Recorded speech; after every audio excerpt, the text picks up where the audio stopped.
What up, fellas? This is Ty. Welcome to my channel where we discuss all things prostate and prostate cancer related. If you're new here, welcome. If you've been here for a while, I appreciate you. So let's get into it. So the purpose of this channel is for me to share with you my prostate cancer journey. In order to do that, I need to tell you a little bit about my prostate cancer journey so that we can get to the other parts of it. So I was diagnosed with prostate cancer in December of 2022. I'm currently about a year and about 4 or 5 months prostate cancer free. I was 3+4 on the Gleason score. It's 3+4 equals 7. 7 is right in the middle. One of the things that when I was 3+4 is that I ended up with I had the digital exam at my primary care physician, and he didn't see anything, but I didn't feel like things were going right. So I ended up going to my urologist, and my urologist knew that my grandfather had prostate cancer. And said, since my grandfather had prostate cancer, my dad had told me that years ago, I was on it. Like, so whenever I didn't feel right, and so what happened was that my PSA had been hovering around 2.4 or so, and I went and had my physical, and it said 3.4. Now, as you're aware, because you've been doing some research, I'm sure, is that there are two, right? So if there's an age group, and then there's 4.0 as the really bad one, and in some cases they're like, hey, 2 point whatever, it's bad if you're in your 40s. Listen, I was thinking 4 was bad, right? Anything over 4 was bad, so 3.4 was bad for me. So I went to see my urologist. So what happened was that when I went to see him, it's like, look, we got to get you an MRI. They got the MRI, and the MRI showed something. Came in and said, man, I promise you, I don't think you're going to have anything. Your PSA, because they had given me some antibiotics, it went back down. And I was like, oh, well, since it went back down, I'm sure I'm all right. Came in the room, put his head down, and said, hey, we think we found something. So I ended up with a PET scan, and he was like, we did find something. You have prostate cancer. So what happened?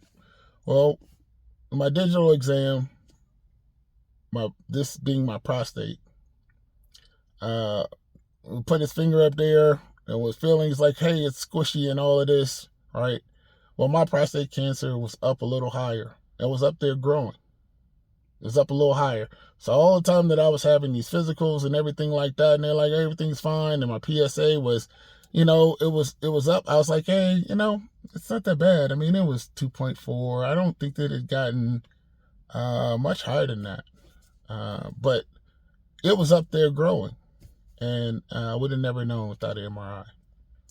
So why am I telling you this? I am telling you this because it's very difficult for me to get in here and tell you my business.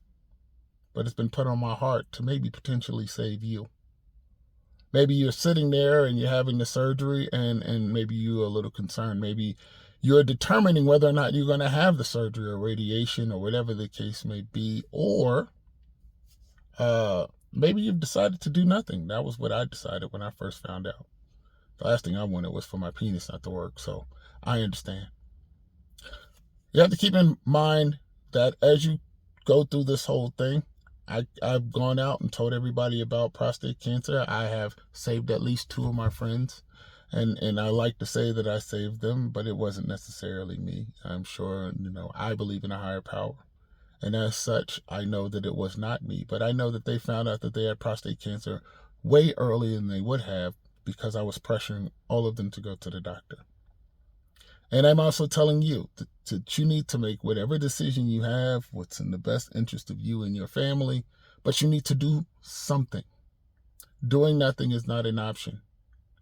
There are a lot of guys that are leaving here. The African Americans are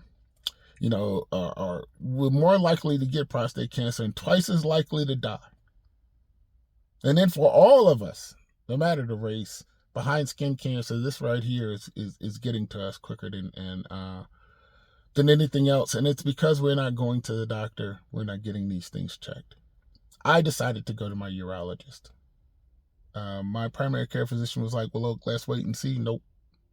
I knew that I was 88%. I had 88% more likely to get prostate cancer if I had a family member, close family member that had it. Since my grandfather had it, I knew I needed to go to the doctor. And they was able to get that surgery. And I said that, like I said, I wasn't going to do anything at all. And that's where it goes. I decided, my physician, listening to him, he said that the best prognosis for me was to have the radical prostatectomy using the Da Vinci and with the nerve sparing. We'll talk about all of these things individually in other videos. But I am welcoming you to the channel as a person that's gone through this. I want you to know that you are not alone. You're not by yourself. And I'm going to help you through. One of the people that helped me through was Mark's prostate cancer journey. His journey is on YouTube. Look that up. He went through everything and being in the hospital and some of the other things. And he's very, very helpful to me. And so I will mention that on here. And as a new person here, I'm not sure how to link that, but at some point I will, because I think that that's important. It is. I am not here to be the solo voice of prostate cancer.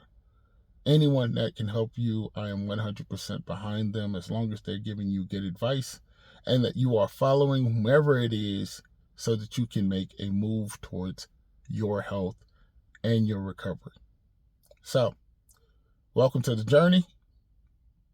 As always, peace and blessings. I'll holler at y'all soon.